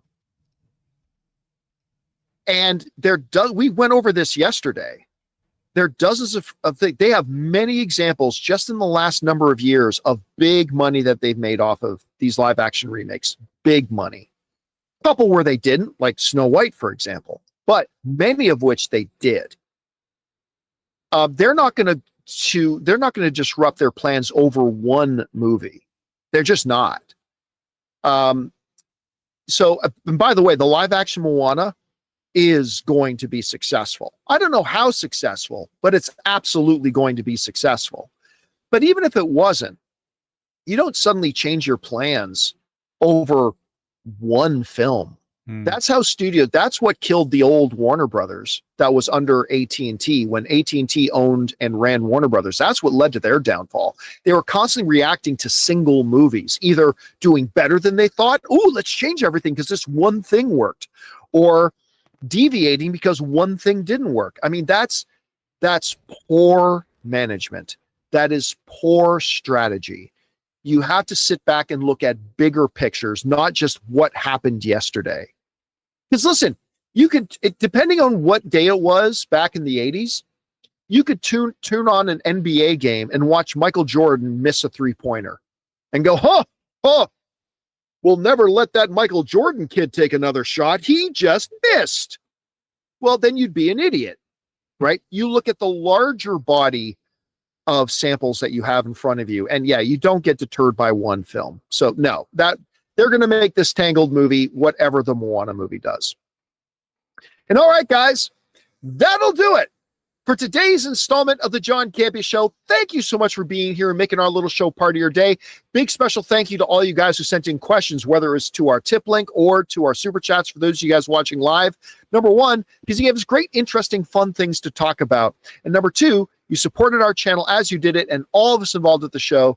Thank you guys so very much for your support. Don't forget to come on back and join us again tomorrow. Rob will be back in studio with us, which will be great. And we look forward to seeing you guys as well. So for our technical producer, Jonathan Voico. See you guys later. My name's John Campea. And until next time, my friends, bye-bye.